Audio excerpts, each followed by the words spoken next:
प्रकार के लोग तेरे को मिलेंगे। हो सकता है कोई तेरे अनुकूल हो, कोई तेरे प्रतिकूल हो, सबसे तेरी जमेगी ऐसा जरूरी नहीं।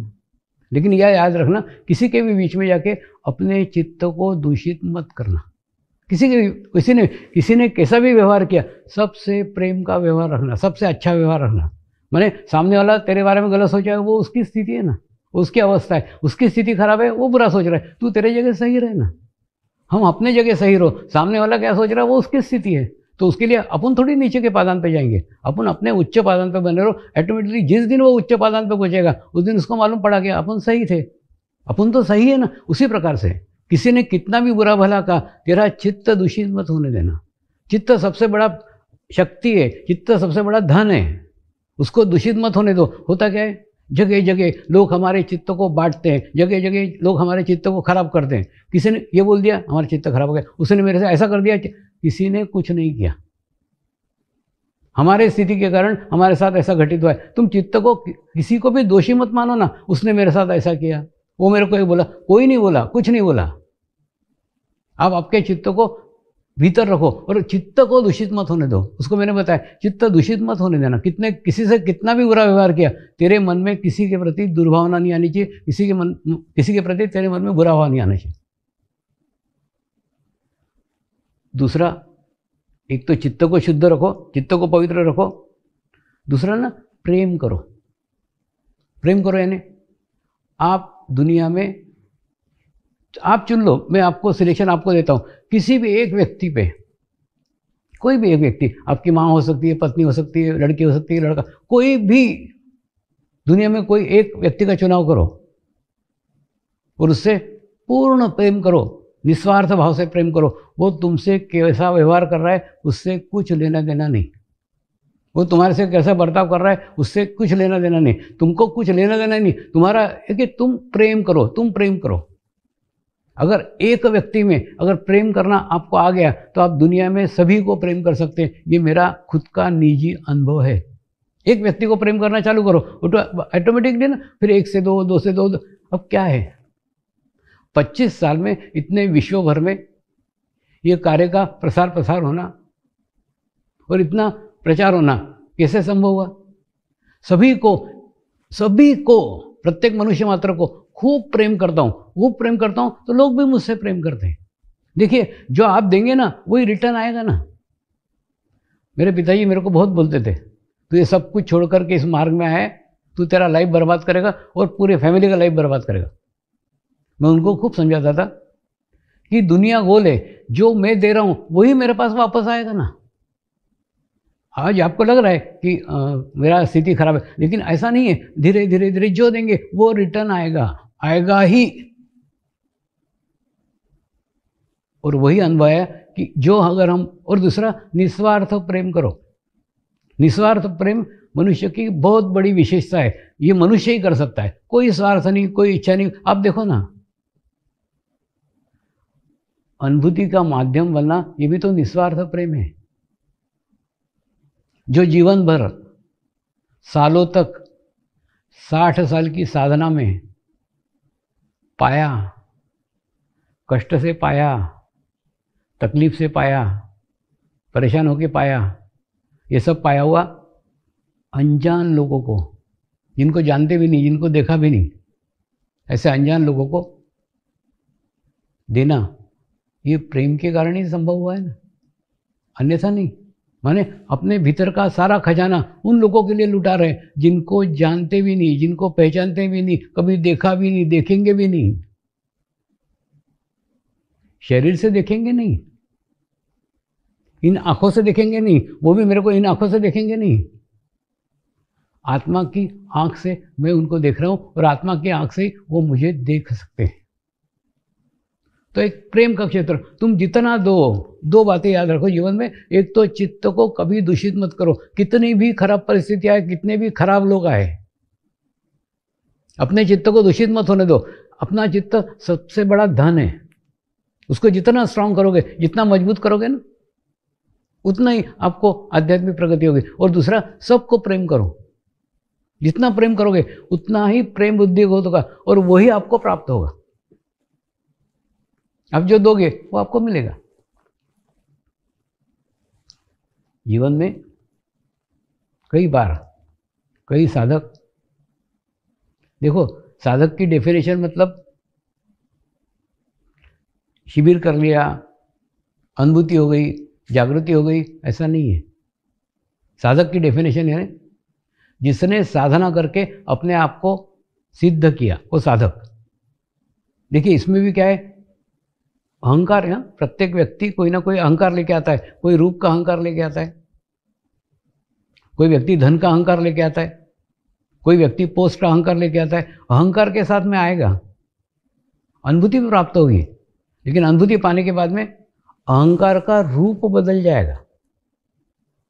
वो अहंकार छूट जाएगा जो लेकर के आया है, फिर उसका रूप बदल जाएगा। रूप क्या है, मैं साधक हूँ, ये अहंकार, ये नया नया अहंकार, माने अहंकार ने अपना रूप बदल दिया है। मैं आपको एक मजेदार किस्सा बता दूं। एक ना कुम्हार अपने 5 गधे बेचने के लिए बाजार में गया और 5 गधे की कीमत 5-5 हज़ार, 4 गधों की कीमत 5-5 हज़ार, 5-5 हज़ार, 5-5 हज़ार, और जो 5वां गधा था ना उसकी कीमत 7 हज़ार। तो लोग पारखी लोग आते थे, उसके दांत देखते थे, पूंछ देखते थे, रंग देखते थे, उम्र पूछते थे, सब पूछते थे।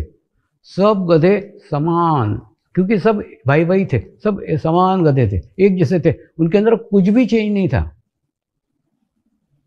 तो सब लोग आश्चर्यचकित होकर रह गए कि इस गधे की कीमत 7 हज़ार क्यों, बाकी तो गधों की कीमत 5 हज़ार।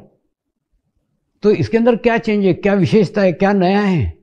हमको तो कुछ नहीं दिख रहा है। हम तो इतने पारखी लोग हैं, फिर भी हम नहीं पहचान पा रहे कि गधे के अंदर नया क्या है। तो कुमार बोला नया कुछ नहीं है, इसने मेरी 2000 की नोट खाई हुई है, इसलिए वो वसूल करने के लिए इसकी कीमत 7 हज़ार रखी। ऐसे आप साधक मत बनो कि आपके अंदर कुछ भी बदलाव नहीं है, कुछ भी चेंज नहीं है, जैसे पहले थे वैसे ही अभी भी हैं, और उसके बाद में सिर्फ एक अहंकार है कि मैंने अनुभूति को प्राप्त कर लिया, मैं साधक हो गया, स्कार्फ बांध लिया। ऐसे अहंकारी साधक मत बनो। देखो अहंकार ना रूप बदलता है, रंग बदलता है, लेकिन जाता नहीं है। तो अपने अहंकार पे नियंत्रण रखो और देखो ना, अपने आप को देखोगे ना, देखो जैसे शरीर भाव छूटेगा ना, अहंकार भी शरीर का एक पार्ट है ना। जैसे अहंकार छूटेगा ऑटोमेटिकली सब, जैसे भीतर के और जाओगे अहंकार खुद ब खुद छूट जाएगा। दूसरा, कई साधक अनुभूति लेते हैं और नियमित 6 महीने तक खूब अच्छा ध्यान करते हैं, खूब अच्छा मेडिटेशन करते हैं, और मेडिटेशन में खूब अच्छी अनुभूतियाँ आती हैं। कभी चंदन की खुशबू आती है। देखो आज्ञा चक्र तक जाएंगे ना तो दिखने की प्रक्रिया होगी, राम दिख रहे हैं, कृष्ण दिख रहे हैं, हनुमान दिख रहे हैं, बुद्ध दिख रहे हैं, जीसस दिख रहे हैं, यहाँ तक देखेंगे तो वो दिखेगा। क्यों? क्योंकि उनको हमने भगवान माना हुआ है, तो जिसको भगवान माना वो दिखा।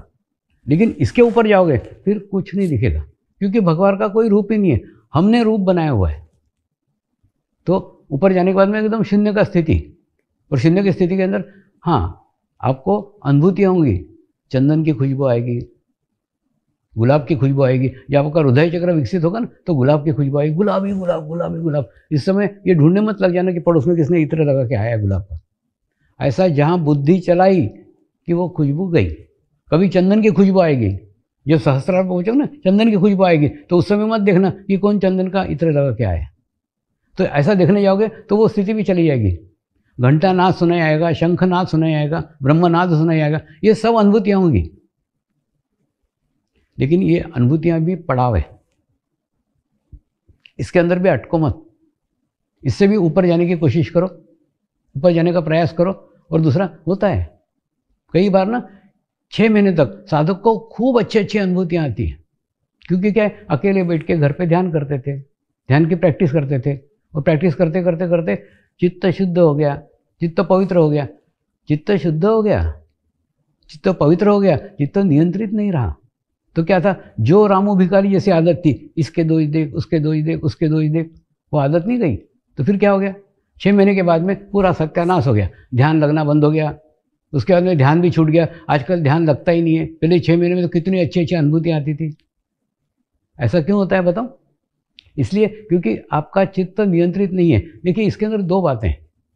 एक तो आपको चित्त को सशक्त भी करना पड़ेगा, नियमित ध्यान करके, नियमित साधना करके चित्त को सशक्त भी करना पड़ेगा, और उसके साथ साथ आपको चित्त को नियंत्रित भी करना पड़ेगा।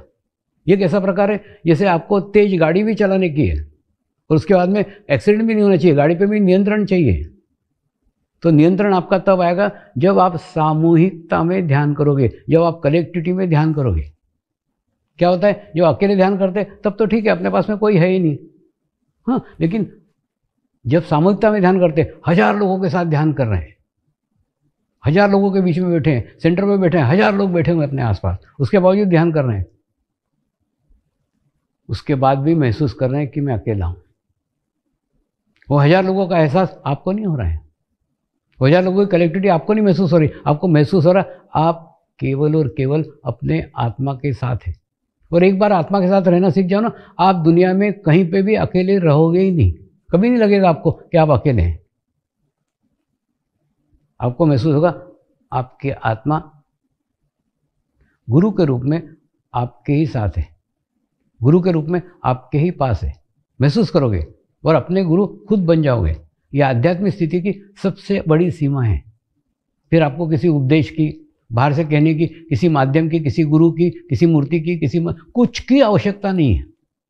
आप किसी स्वावलंबी, आध्यात्मिक क्षेत्र में आप स्वावलंबी हो जाओगे, आप आपके ही गुरु हो जाओगे और सारा ज्ञान, सारा नॉलेज आपको आपके भीतर से ही मिलेगा। दूसरा, आप जो ये इंटरनेट पे सर्च करते हो ना, ये जो किताबें पढ़ते हो, पुस्तकें पढ़ते हो, आपको क्या लगता है ये ज्ञान है? ये ज्ञान नहीं है, ये इन्फॉर्मेशन है, जानकारी है, यानी जो दुनिया में घटित हो चुका है। ज्ञान कभी भूतकाल में हो ही नहीं सकता, वो तो इन्फॉर्मेशन है। जितनी भूतकाल की वो जानकारी है रे बाबा, जो होके गए। आप देखो ना, क्या होके गया, क्या होके गया, उसके बारे में जो जानकारी हुई है वो जानकारी आप पढ़ रहे हो, तो ज्ञान कहाँ है? ज्ञान तो अनुभूति है ना, वो तो आपको आपके अंदर से होगी। और वो प्राप्त होने के बाद में सारा ज्ञान आपको आपके भीतर से ही प्राप्त हो जाएगा। एक स्थान पर बैठ के दुनिया के किसी भी व्यक्ति के बारे में संपूर्ण जानकारी आप प्राप्त कर सकते हो। इतना बड़ा विशाल क्षेत्र योग का है, कितना बड़ा क्षेत्र है कि एक जगह बैठ करके आप दुनिया के किसी भी जानकारी प्राप्त कर सकते हो। तो इतना बड़ा क्षेत्र योग का है। योगासन और केवल प्राणायाम योग नहीं है। तो योग वास्तव में एक जीवन की वो कला है, एक जीवन को एक अच्छे संचालित करने का मैनेजमेंट है। उसके अंदर डालो ना तो आपका जीवन खूब व्यवस्थित रहेगा, सुखमय रहेगा, प्रसन्न रहेगा, खुश रहेगा, सकारात्मक रहेगा। आगे आने वाले दिनों में ये सकारात्मकता की बहुत आवश्यकता होगी। योग क्या करता है मालूम है? मनुष्य को सकारात्मक करता है। किसी भी परिस्थिति कुछ भी हो, हर परिस्थिति में वो सकारात्मक रहेगा, हर परिस्थिति में अच्छा देखेगा। देखो जीवन में हर दफे प्रत्येक क्षण जब जो अच्छा घटता है तब बुरा बुरा घटते रहता है। प्रश्न है आपका चित्त कहाँ है? अगर आपका चित्त अच्छी जगह, आप अच्छा चीज ग्रहण करोगे, बुरी है बुरी। एक देखो, सदैव अपने आप का ध्यान करो। देखो एकदम ना खूब आसान है। थोड़ी देर के लिए आप देखो ना, 1 मिनट शांत होकर के देखो मैं कहाँ हूं, तुम बराबर आप एकदम भीतर चले जाओगे, एकदम अंदर चले जाओगे। क्योंकि क्या, सदैव हम अंदर नहीं रहते, या तो भूतकाल में रहते या भविष्य काल में रहते। लेकिन अंदर जाने की प्रैक्टिस, अंदर जाने का अभ्यास आप अपना रोज कर सकते हो ना। प्रत्येक क्षण देखा करो ना आप कहाँ हो। आप जहाँ देखोगे ना, ऑटोमेटिकली 1 मिनट के लिए आपकी एकाग्रता हो जाएगी, चित्त शांत हो जाएगा, निर्विचार स्थिति आएगी।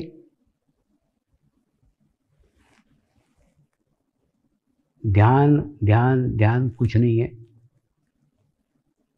वर्तमान में रहना, प्रेजेंट में रहना ध्यान है। आप कितना वर्तमान काल में रहते हो, कितना प्रेजेंट में रहते हो, वही ध्यान है। वो जितना आप अभ्यास करोगे, जितनी आप प्रैक्टिस करोगे, उतना ही वर्तमान में रहना धीरे धीरे धीरे धीरे धीरे धीरे सीख जाओगे। और जितने वर्तमान में रहोगे उतना ही आपके भीतर से, उतना ही आपके अंदर से अनुभूति का ज्ञान प्राप्त होना प्रारंभ हो जाएगा। और अनुभूति का ज्ञान एक ऐसा ज्ञान है जो आपको कोई इंटरनेट से, आपको कोई पुस्तक से, आपको कोई बाहर से दे भी नहीं सकता और आप ले भी नहीं सकते।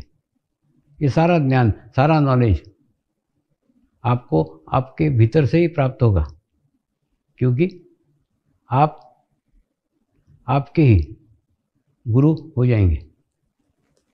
नियमित साधना, नियमित अभ्यास और सामूहिक अभ्यास, ये दो ऐसे मार्ग हैं जिस पे ये समर्पण ध्यान की गाड़ी चलती है। यानी आप नियमित ध्यान करो और सामूहिक ध्यान करो। नियमित ध्यान करने से आपका चित्त सशक्त होता है और सामूहिक ध्यान करने से आपके चित्त पे नियंत्रण होता है। और दोनों ही आवश्यक है ना, चित्त को सशक्त करना भी आवश्यक है और चित्त को नियंत्रित करना भी आवश्यक है, दोनों आवश्यक है। ये दोनों ही धीरे धीरे होता है। तो कल से एक 45 दिन का अनुष्ठान प्रारंभ करो। 45 दिन का अनुष्ठान, कुछ नहीं, एक आधा घंटा एक दिया जलाओ और एक निश्चित स्थान, निश्चित समय निश्चित करो, कोशिश करो, देखो क्या होता है। जैसे एक निश्चित समय निश्चित होता है ना, तो जिस प्रकार से जैसे हमको 12 बजे खाना खाने की आदत है, तो जैसे ही 12 बजते हमारे को भूख लगना चालू हो जाती, ठीक इसी प्रकार से अगर आपने एक निश्चित समय निश्चित किया कि सुबह 5 बजे मुझे ध्यान करने का है, तो बराबर जैसे ही 5 बजेंगे ना, बराबर आपको ध्यान करने की इच्छा हो जाएगी और उसके बाद में ध्यान लगना चालू हो जाएगा। एक निश्चित समय। दूसरा, निश्चित स्थान।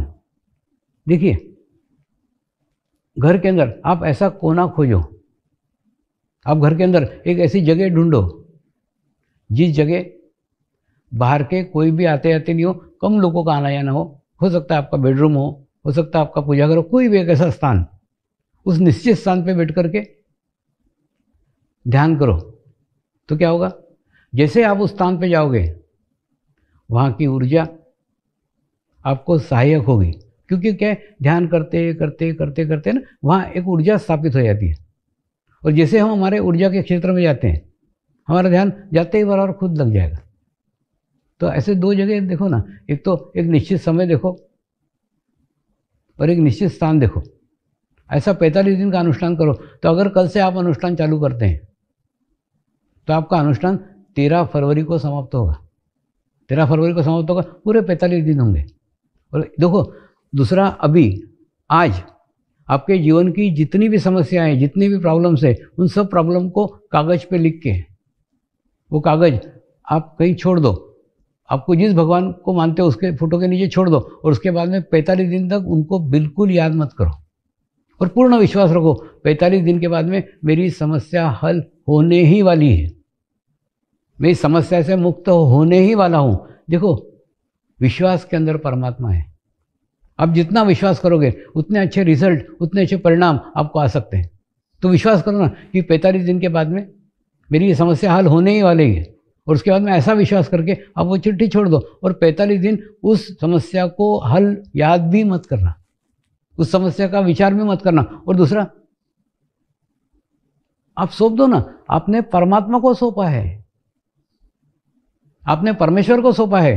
अरे एक सामान्य किसी व्यक्ति को सौंपते हो तो आप सोचते हो कि नहीं, अरे अब देखो ना, हम बस में बैठते हैं, वो बस के ड्राइवर को जानते तक नहीं है, पहचानते भी नहीं है, उसका मुंह भी नहीं देखते हैं, वो काला है कि पीला है, फिर भी बस में बैठ जाते हैं और विश्वास रखते हैं कि ये मुझे मेरे स्थान तक पहुंचा देगा, सुरक्षित पहुंचा देगा। मैंने जिस व्यक्ति को जानते नहीं, जिस व्यक्ति को पहचानती नहीं, उसके ऊपर भी हम पूर्ण विश्वास डाल रहे हैं कि ये हमारे को उस स्थान तक पहुंचा देगा। क्यों? हमने टिकट लिया है, उस स्थान का टिकट लिया है, तो उस स्थान पे पहुंचाएगा ही, और बिना एक्सीडेंट के पहुंचाएगा, सुरक्षित पहुंचाएगा, ये विश्वास रखते हैं। एक ड्राइवर के ऊपर विश्वास रख रहे हो, परमात्मा पे नहीं रख सकते।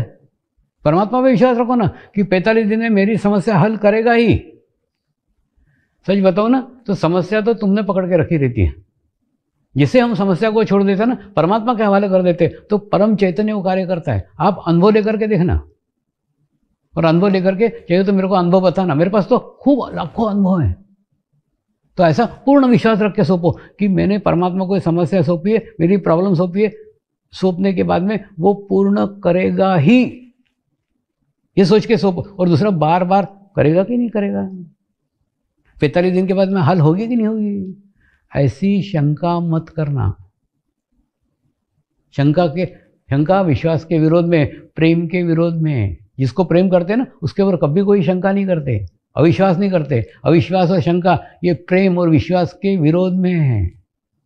ये विश्वास और प्रेम को भंग करते हैं। विश्वास से मिलने वाली शक्ति और प्रेम से मिलने वाली शक्ति, दोनों शक्ति के ये दो बाधक हैं। अगर आप शक करते हो, अगर आप अविश्वास करते हो, ऐसा अविश्वास मत करना। पूर्ण भाव के साथ में उसको सौंपना, और होगी ही। अरे बाबा, 25 सालों से हजारों लोगों को ये अनुभव मैंने कराया है, अनुभव बताया है, और उसके बाद में आज तक मुझे कोई भी व्यक्ति ऐसा नहीं मिला जिसने 45 दिन का अनुष्ठान नियमित व्यवस्थित किया हो और उसकी समस्या हल नहीं हुई हो और उसके सकारात्मक चेंज उसके जीवन में नहीं आया हो। ऐसा कोई भी व्यक्ति मुझे आज तक नहीं मिला। तो आप अनुभव लेकर के देखिए ना। और दूसरा, 45 दिन करके तो देखिए क्या बिगड़ता है आपका। देखो, मैं आपको कोई पहाड़ पे जाने को नहीं बोल रहा हूँ, मैं आपको कोई चारों धाम की यात्रा करने को नहीं बोल रहा हूँ, मैं आपको पैसे खर्च करने को नहीं बोल रहा हूँ, मैं आपको दान करने को नहीं बोल रहा हूँ, मैं कुछ भी नहीं बोल रहा हूँ। मैं केवल ये बोल रहा हूँ, तुमने जीवन इतना व्यतीत किया है, इतने साल बर्बाद किए हैं, केवल 22.5 घंटे मुझे दो। देखो, अगर आधा घंटा आप 45 दिन करते हो ना, तो आपका क्या जाएगा, 22.5 घंटे जाएंगे। मेरे नाम पे 22.5 घंटे खराब होंगे। लेकिन ये याद रखो, 22.5 घंटे के बाद में आपकी दुनिया बदल सकती है। आपका जीवन में सकारात्मक चेंज आ सकता है, सकारात्मक बदलाव आ सकता है। लेकिन आवश्यकता है उतने विश्वास से, उतने श्रद्धा से, उतने प्रेम से अपनी समस्याएं सौंपने की। आप करके तो देखो, इतने लाखों लोग कर रहे हैं। और दूसरा, लाखों लोगों के अपने निजी अनुभव है। हे परमात्मा,